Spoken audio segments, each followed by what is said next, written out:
మీకు best compliments అందిన పాట ఏది తాను అంటే నేనువే. 'తాను నేనువే' కదా?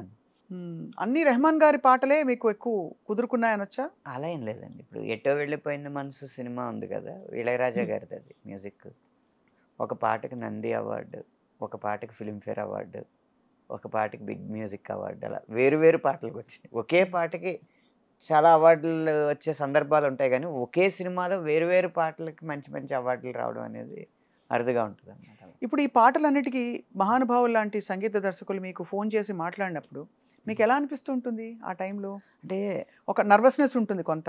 ఒక అలజడి. ఇప్పుడు కాళ్ళు లేదేమో గానీ అప్పుడు కాళ్ళు ఉండేదిగా? వణుకుతాయండి. వణుకకుండా ఎందుకుంటాయి అసలు.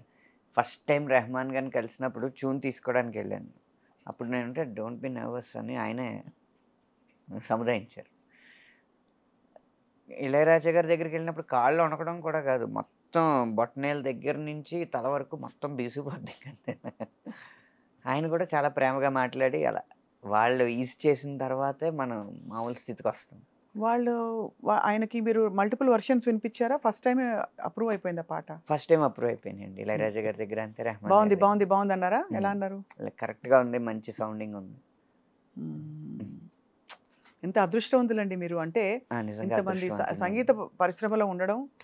అంటే హ్మ్. ఎంత అదృష్టం దక్కిందంటే మీకు 60ల నుంచి అదే 70ల నుంచి మ్యూజిక్ చేస్తున్న వ్యక్తులతో కూడా పని చేయగలిగే అదృష్టం దక్కింది. ఇళయరాజా గారవ్వచ్చు, విద్యాసాగర్ గారవ్వచ్చు. అలాగే ఇప్పుడు ఈ కాలంలో అందరిని మెప్పిస్తున్న సంగీత దర్శకుల చేత కూడా లతో కూడా come on come on Thaman Kalavathi. గారవ్వచ్చు, అనిరుద్ గారవ్వచ్చు. హ్మ్. అలా అన్ అన్ని వయస్కుల సంగీత దర్శకులతో పనిచేసే అదృష్టం మాత్రం నాకు బాగా దక్కింది. మీకా అంటే మీ మనసు సింగిల్ మిమ్మల్ని కార్డ్‌లు. అవును. Single card. హ్మ్. తర్వాత మీకు ఉండే గొప్పదనం ఏంటంటే ఆనంద్ గారు మీరు అన్ని తరాలతో కనెక్ట్ అయ్యే హ్మ్. ఏంటి ఒక విజ్ఞత ఉంది మీలో. ఎవరి వయసుకు తగ్గట్టు వారితో అలా మాట్లాడడం అలవాటు నాకు. హ్మ్.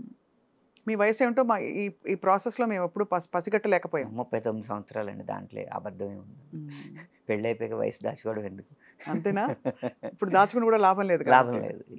హ్మ్. ఏం పనవ్వదు ఇంక. హ్మ్. అనంత్ గారు మీ పాటలు పాడేటప్పుడు చాలామంది హ్మ్. ఇప్పుడు కొంతమంది ఇతర అన్య భాషస్థులు హ్మ్. మీ పాట పాడేటప్పుడు సరిగ్గా ఉచ్చరించలేదని చెప్పి కొంతమంది పడిన సందర్భాలున్నాయి. హ్మ్. మీరెప్పుడైనా ఫీల్ అయ్యారా అలాగా? మీ పాటలే కాదు సరే.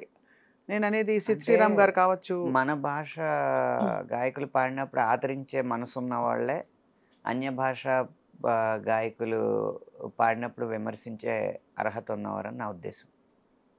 అందరూ తెలుగువారి చేత పాడిస్తుంటే మరి ఆదరించట్లేదు. ఆదరించట్లేదా ఇంకా గూడా? ఆదరించట్లేదు. కొత్త గొంతు కావాలి. ఒక పదాన్ని కొంచెం తప్పుగా పలికితేనే కొత్తగా భావిస్తున్నారు. హ్మ్.